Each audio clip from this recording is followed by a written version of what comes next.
Uh, just a bit about myself, guys. So, completed my bachelor's in visual communication back in 2005 from India. Um, I then decided to move to Australia in 2007 and pursue my master's in human resource management from the University of South Australia, which is in Adelaide. I then moved. I then pursued my certificate as a certified professional in um, the Australian Human Resource Institute for those HR professionals that are familiar with ARI. And this was in 2009. And very recently, I've also completed my certificate as a financial modeling and valuation analyst as well. I'm really interested in and passionate about corporate finance. So that was the reason I went down that path. And in general, overall, I've got about more than 13 years experience in HR. I've worked across different sectors, from transport and logistics to retail, FMCG, ground handling in aviation, and also now my most recent stint is in engineering. So thank you again for the opportunity, and I'm very happy to be here and give you some insights in relation to a topic that I'm really passionate about, which is talent management within the realms of HR. So I've got a bit of a presentation here for you guys. Hopefully I can stick to time and aiming to hit the 45-minute mark and not go beyond that. So forgive me in advance if I'm doing that. I will try to hurry up to finish that if I'm going over time. So what is talent management? Talent management is pretty much a term used that encompasses different HR processes, right? Which is to attract, develop, motivate, and retain talent. Essentially, it's a massive concept. It's a massive field, and I don't think I'm going to be doing it any justice in 1 hour. But I've still taken on that task to hopefully try and cover off the important facets of talent management. But by no way I'm going to do it any justice because it's a mammoth of a topic. But hopefully we try to cover off some key things are in and around talent management. But that's essentially what talent management is, right? For the purposes of today, what we're going to be doing is I'm going to be taking you through some of the overview of talent management best practices, but trying to focus a bit more on competencies and the performance management framework, which are two of the core fundamentals or core aspects of talent management, right? But the topic does have a lot of critical aspects.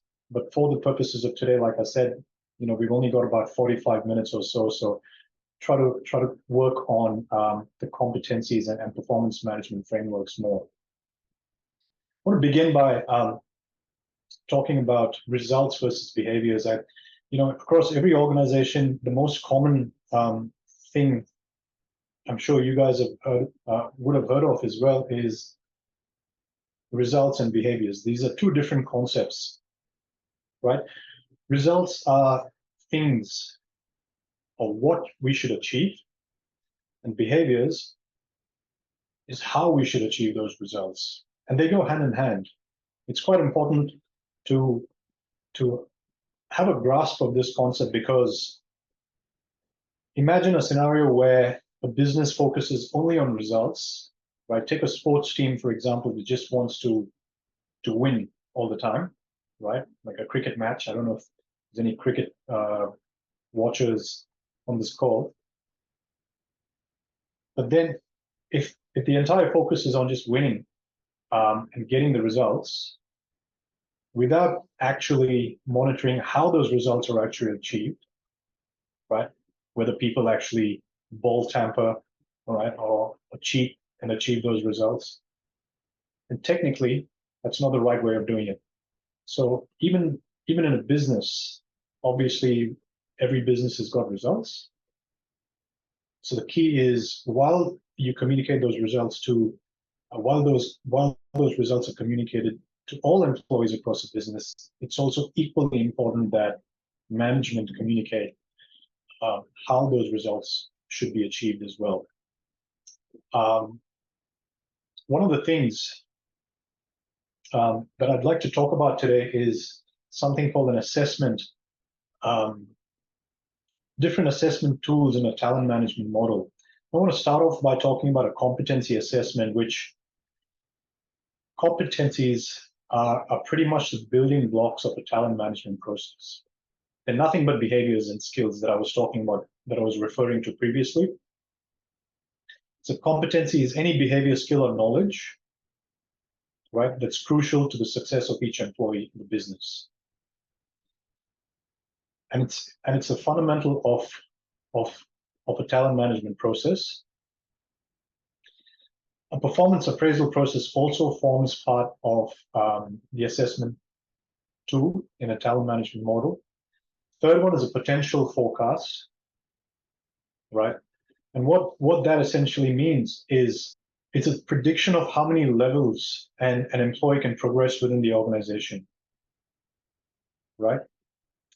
There are some really good companies out there that want to know or want to forecast different levels into how many employees can actually progress to what kind of levels in the future, or how many levels up or laterally. And good companies do something called a potential forecast. There are some really good companies that also do succession planning, which is an absolutely important part of the talent management process as well. And then there's the career planning phase as well. So good companies, really, really good companies, actually have a mixture of these 5 assessment tools. Now, the key with this is that all of these practices or all of these tools need to be linked. If they're not linked and if they're done in isolation, then ultimately somewhere there's a mismatch and it doesn't sort of hit the organization's goals. Thank you. Okay, so what I want to share with you guys is basic bench strength summary that some organizations use, right?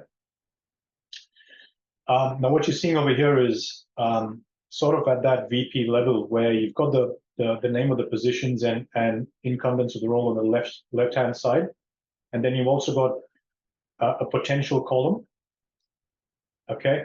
A performance column, the next position column, status replacement, and another status column. So what this table is essentially talking about is a company that's placed or pegged its employees for the purposes of succession and career planning. And essentially what it's talking about is whether these employees, and these are fictitious employees obviously, whether these employees have the room or the potential to progress in the future. P stands for potential, for one or more levels. On the performance grid, you've got EE, which is exceed expectations, GEE, greatly exceed expectations, it meets expectations, and things like that, and what the next position that person's aiming for and stuff like that. So it's a very simple model that are used by some organizations as well as part of succession and career planning. So I want to ask you guys on the call, whoever's attended an interview in the past for any position, who's come across this question? Describe how you positively contributed to a team. Has anyone heard this question in an interview?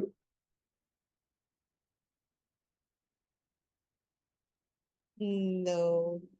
No? Okay. I might have had it, yeah. How did you contribute, but not positively? So It's the question wasn't very specific, yeah. How did you contribute by any means? Yeah. Yeah. What about this one? Yes, I got this one. Yeah. And this one? Give me an example of when you've had to deal with people who are highly demanding.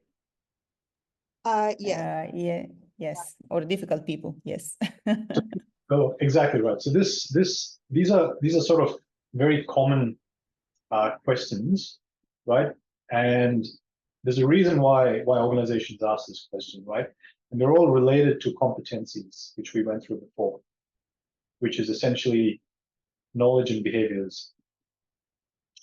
What that means is the question, for example, describe how you've positively contributed to the team, is actually related, right, to a competency called teamwork.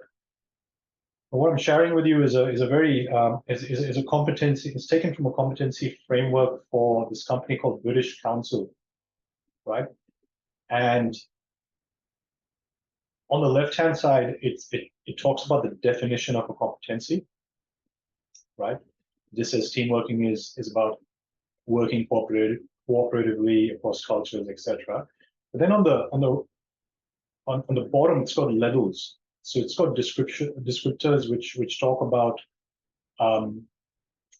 what level 1 means, which is the lowest level for this particular competency, right? So willingly cooperates, is not afraid to seek advice, all the way to level 4 on the right-hand side, which goes through, creates new opportunities for individuals to work together and team working. So level 1 is the basic level, and level 4 is sort of the advanced level, right? And it also talks about warning signs. It gives you descriptors of what some of the warning signs are, and also what the positive indicators are.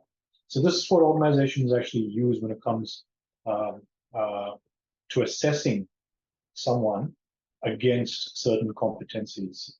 So the question there is a very common interview question, but it ultimately falls into one of these categories. Okay. If you look at the next question, describe your leadership style. British Council uses, they've got a competency called leading and developing others. So essentially this competency or this question falls into this particular behavior, which again has all the descriptors.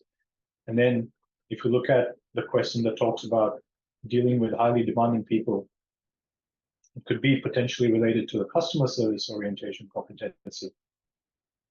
And ultimately, this is what all the competencies together look like. And this is just a sample competency framework, right? Organizations have different competency models, different levels. But this is what a competency framework essentially looks like. It's a cluster of several factors, several competencies that are used by organizations essentially that say that are defining behaviors for a company. So a company that operates in oil and gas might have a different set of behaviors it feels is important to its success, whereas a company in retail might have a different set of competencies that it feels are important to its success. Not all companies will have the same competencies, right? Because there are guiding principles, there are different behaviors that organizations have based on their mission and values that they create.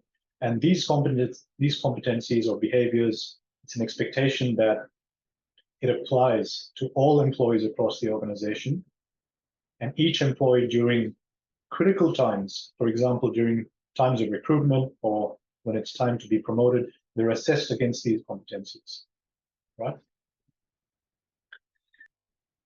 So as I was saying before, when do organizations use competencies? Well, during times of recruitment and selection.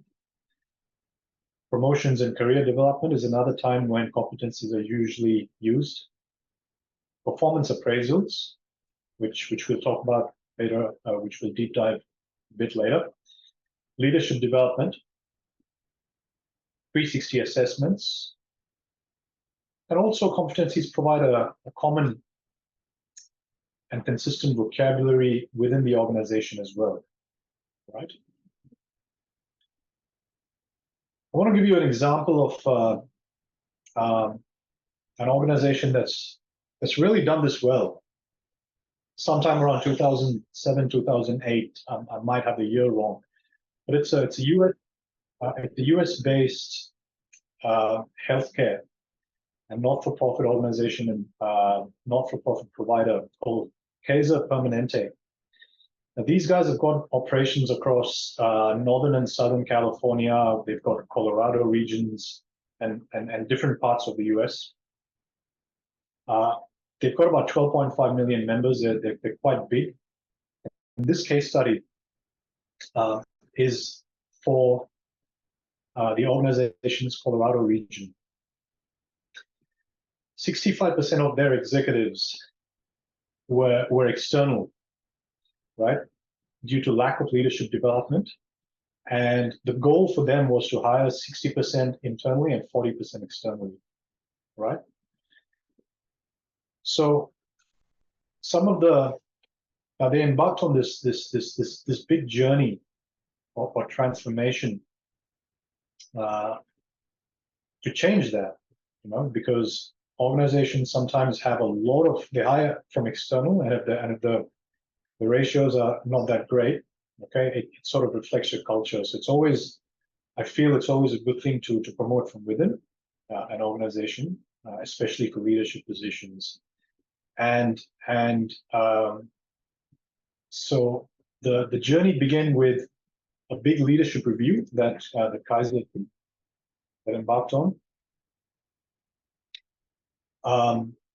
And each person's or each leader's competencies and interests were assessed, right? The level of readiness, for example, was looked at. And then you can see on the top, this was the career ladder. What you can see in front of you is a career ladder of the organization. Where it says national pipelines, that's a list of all high potentials that were earmarked for the organization. The national talent pipeline was, it essentially comprised of high potential talent from all regions in the US, not just one region. And once it was validated, once the high potentials were validated, they were placed into those levels. They all went through a journey, which was pretty much an assessment by mapping the competencies that the organization had. So, for example, Kaiser's leadership success factor is a list of competencies that it feels is required for effective leaders. So sharpening the focus that you can see in front, building commitment, emotional intelligence, driving for results, and building capacity are the list of competencies that the company had, and each high potential was ranked against these competencies. They were given 360 feedback as well. There was a focus on developing these high potentials based on these competencies, and ultimately the high potentials were selected using a leadership review process. So it's got a bit of a complex table here, but what that essentially is saying is people moved from one level to the next using calibration meetings. Their candidate profiles were assessed. They had to go through interviews. They had to go through their managers' reference checks and leadership assessments, etc. And ultimately, a training plan was developed for these high potentials. So it was a 3-year process, right? And ultimately, Kaiser pretty much achieved its results by having more promotions internally as opposed to hiring people from externally. So just gives you an indication of the power of competencies and some of the areas where competencies are usually used.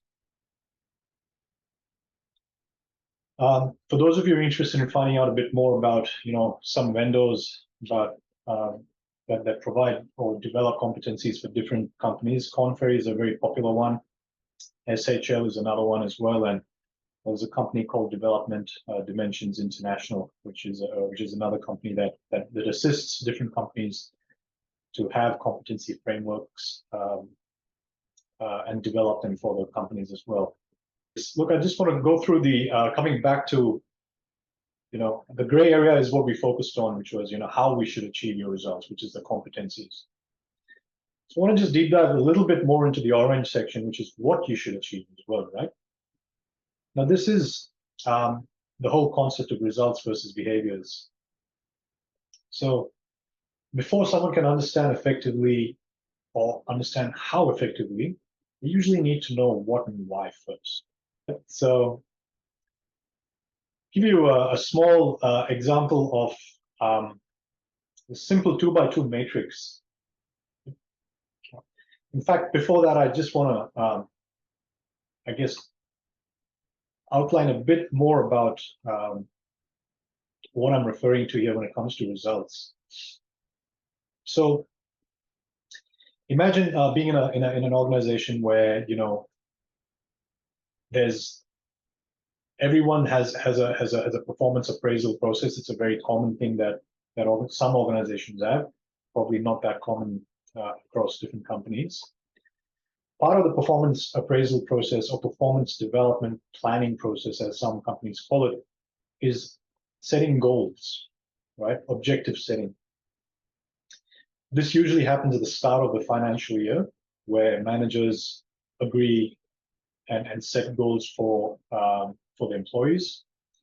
And then there's a mid-year review, usually, where there's, you know, some feedback provided to the employees. And then towards the end of the financial year is what we call the performance appraisal process, where people essentially get a rating, you know, whether it exceeds expectations or meets expectations and stuff like that.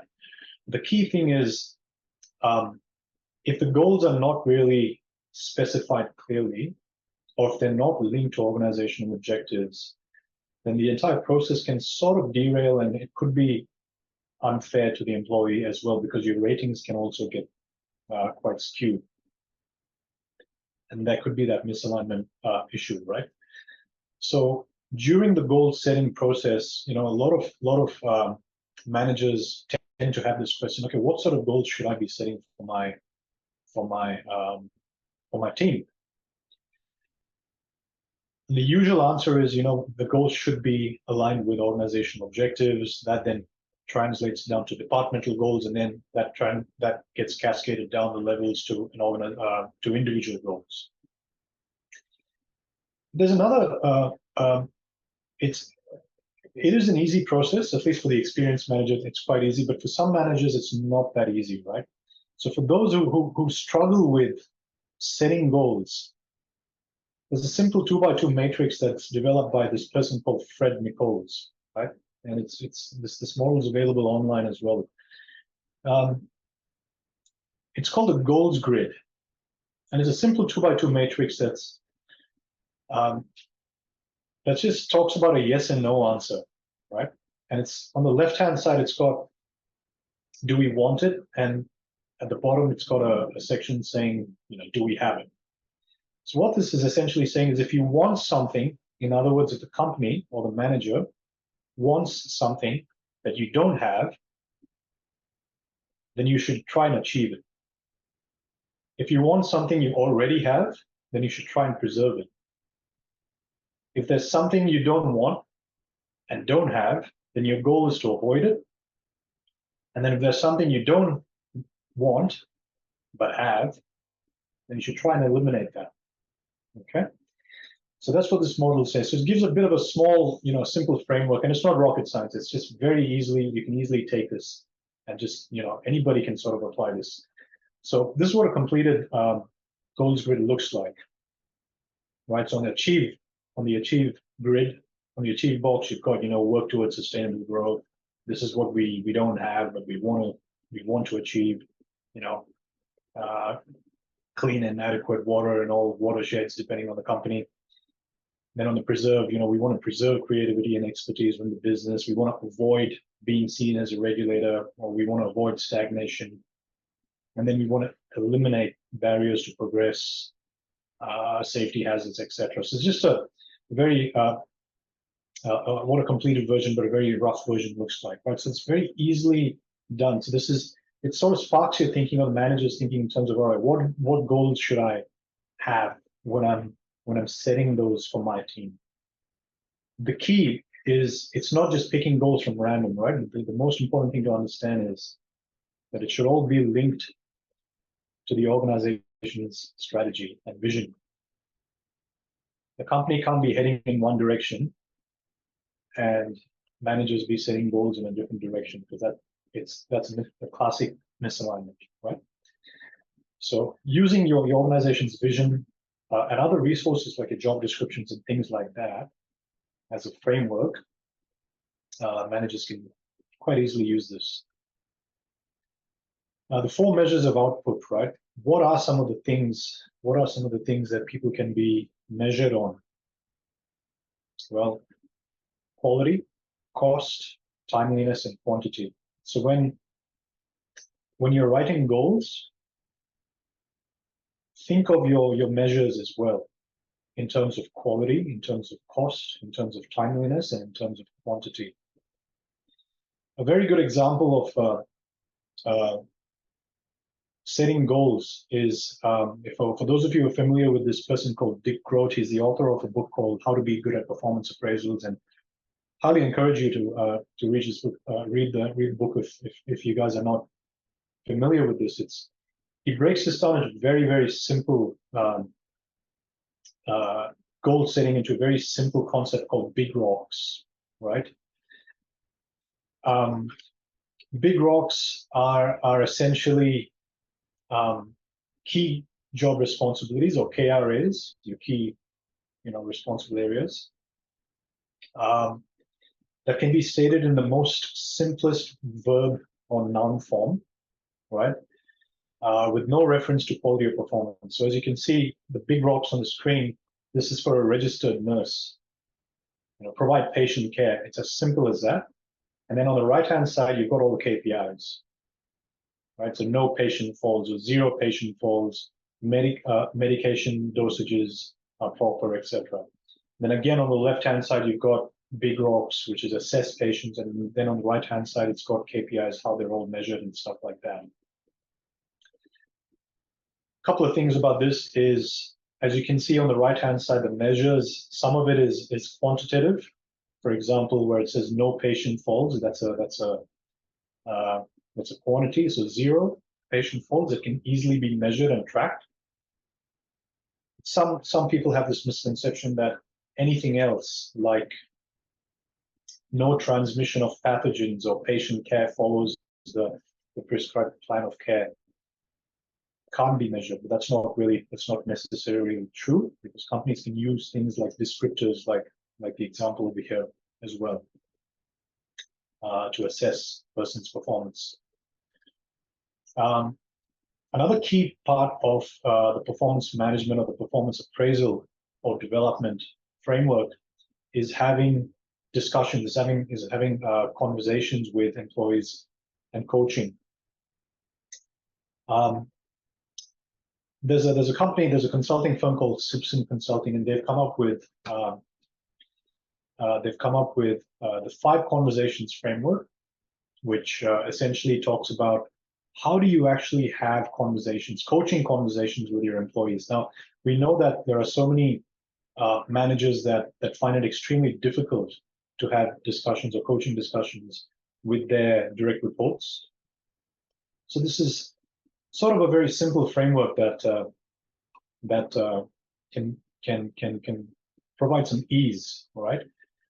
So what establishing the relationship is talking about is pretty much establishing that relationship with the person that you're having the discussion with, and pretty much asking them, who's responsible for what in this relationship? How can each party show this commitment? What role do I play in this relationship? What role do you play in this relationship? So it starts off with that, and then you discuss, the frequency of check-ins, maybe, right? And how often will the manager and employee meet with each other? So you discuss that during that stage 1. And when you go to step 2, which is setting expectations, it's so important to set expectations as part of the coaching conversations as well, and clarify what the department or organization objectives are. How can individual goals and accountabilities link to these objectives? What are our results for the year? So if you're setting goals, it's quite important to tell your direct reports and your employees what are the goals. For a sales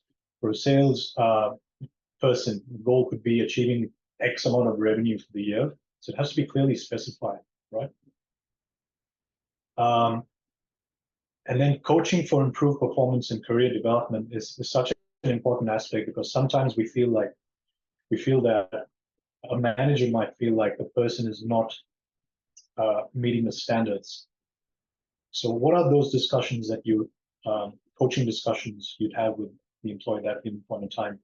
And also intervening during a crisis, when the goal is for the manager to become involved proactively in situations where the employee may not be able to demonstrate the expected performance, right? So what happens during a crisis time? Does the manager support? Do they not support, etc.? And then realizing potential. And this is pretty much where the whole career development piece starts falling together and getting an understanding of the employee's interests and goal. So using the 5 conversations framework, it's just a pretty good starting point for somebody who wants to have the discussions with employees, especially during performance management and performance development time. Other talent management critical factors are, which I guess we're not going to be discussing today, but are still very critical to the topic of talent management, is having a strong employer value proposition, is building enough bench strength through succession plans. Again, focusing on coaching. Some good organizations have coaching mechanisms in place. Having an attractive total rewards philosophy, which is essentially having your compensation, but also your financial benefits and your non-financial benefits. Tangible benefits and non-tangible benefits all make up part of what is something called a total rewards package. You need to have that as well to have an effective talent management strategy. And then also creating a culture of success. Culture goes a long way when it comes to retaining talent and also attracting talent. There are companies or employees, especially 2024, want to know what kind of organizations they want to work for, and so on and so forth.